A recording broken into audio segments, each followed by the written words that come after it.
फैगौ 13, 14, 15 आरो 16 मार्चआव सानब्रैनि हाबाफारिजों खुंजागोन मिरु एबसुनि खुंगा 57थि बोसोरसालिया जथुम्मा। मिरु एबसुनि खुंगा 57थि बोसोरसालिया जथुम्मा खुंफुंनायनि थाखाय दिनै गाहाय खुन्थिया गायसनबाय।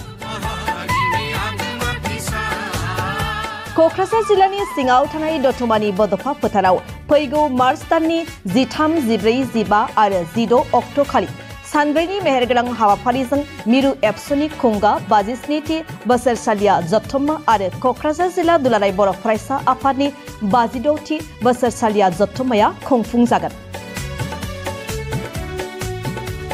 बानजाय आफादनि गाहाय लेंथुमगिरि एबसुनि आफादगिरि दिपेन बर', लेङाइ आफादगिरि खोरोमदाव वारि, गाहाय नेतानि कनिन्द्र बसुमतारी, जिल्ला आफाद आरो गुबुन गुबुन दख'रा आफादनि बिबानगिरिफोर, ओनसोलनि मेलेमजिबिफोरनि नुजाथिनायाव आसामनि केबिनेट मन्त्रि उरखाव ब्रह्मआ गाहाय आलासि महरै बाहागो लानानै खुंजानो गोनां मिरु एबसुनि खुंगा 57थि बोसोरसालिया जथुम्मा खुंफुंनायनि थाखाय गाहाय खुन्थियाखौ गायसननानै होयो।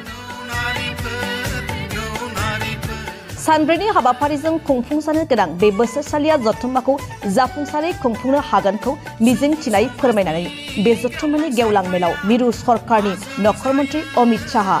गाहाय आलासि महरै बाहागो लाफैगोन होननानै फोरमायदों एबसुनि आफादगिरि दिपेन बर'आ।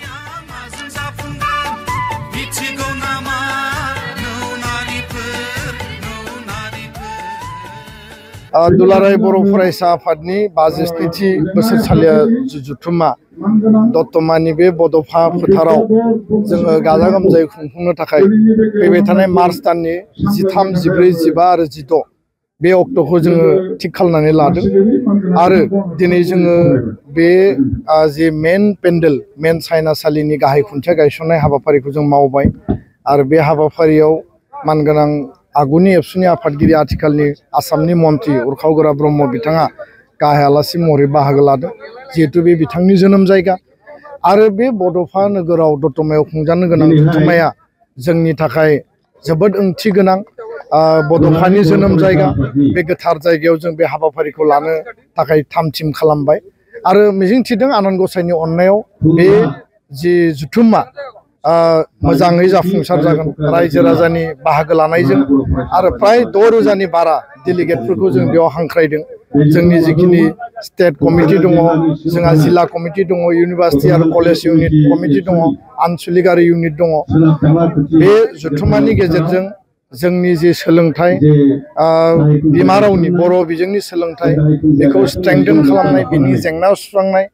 आरो नेशनेल एजुकेशन पलिसिनि आधाराव गुन गोनां सोलोंथाइ जोंनि मोननांगौनि बिथिं राइट टु एजुकेशननि आधाराव बर' मिडियामखौ जोङो साबना हामना खालामनाय आरो साबसिन जोङो अबस्थायाव लाबोनाय बिनि गासै बिथिंखौ जोङो तन्न तन्नयै सावरायगोन। बर' हारि दानायनि बिथिङाव जोंनि राव, जोंनि थुनलाइ, जोंनि हारिमु, जोंनि रांखान्थि, जोंनि समाज बेबस्था आरो लोगोसे बड'फानि आदर्शजों बुहुमनि बर'फोरखौ खौसे खालामनानै गेरेमसा माहारि दानायनि जि मोन्थोर भाइब्रेन्ट बड' कमिउनिटि जेखौ जोङो मास्टार रेस होननानै बुंदों, बेनि सान्थौ आरो सानस्रिखौ जोंनि जिफोर भलन्टियार दङ, जोंनि जिफोर मावथि दङ,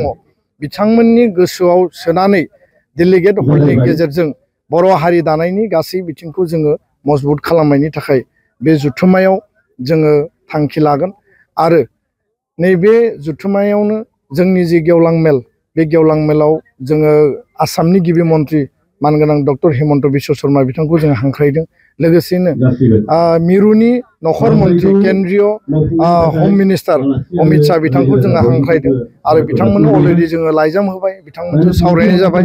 आरो नखर मन्त्रिया जोंनि बे जथुम्मायाव फैनो थाखाय बिथाङा गनायथि होदों। बिटिआरनि चिफ प्रमद बर'जों लोगोसे बर' कसारि काउन्सिलनि चिफ मिनेश्वर बसुमतारी आरो बर' हारिनि माहारियारि आफाद, बर' थुनलाइ आफाद, गासै माहारियारि आफादफोरखौ जोङो ज' लिंहरनानै बर' हारिनि इयुन जि मोनसे डेस्टिनेसन टारगेटखौ थिग खालामगोन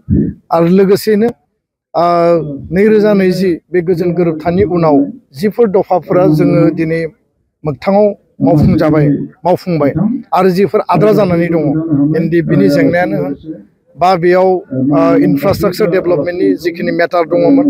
माखासे दिनै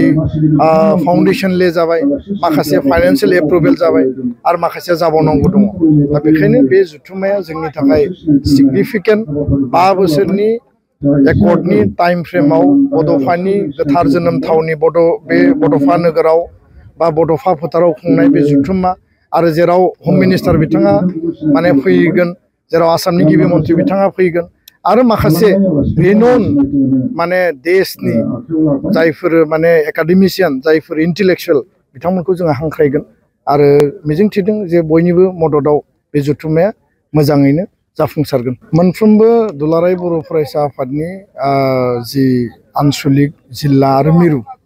जोंहा 2 बोसोरनि जि जोंनि संबिजिताव लिरनाय दङ बिनि उनाव जोंहा टार्मिनेटिं जायो आरो देग्लाय बे 57 जुथुम्माया जिल्ला आफाद आनसलिकफोरा जिहेतु अलरेडि जाखांबाय बे 57 जुथुम्माया दुलाराय बर' फरायसा आफादनिया बे टार्मिनेटिं सेसन आरो बेखायनो जोंनि डेलिगेट हाउसआव लास्ट डेलिगेट सिटिंआव जोंनि निउ बडि फर्मेशना जागोन आरो गासै डेलिगेटफोरनि मतामतनि गेजेरजों जोङो जेरैबायदि सिगाङाव जोंनि बिबान सोलायनाय आरो गोदान माने कमिटि दानाय हाबाफारिखौ मावफुङो बेयावबो जों बेबायदिनो मावफुंगोन आरो मिजिंथिदों देग्लाय जि कमिटि जागोन बे मजबुत आरो राफोद जागोन आरो इयुनाव हारि दानायनि खामानिखौ मजबुतै रोखायै मावलांगोन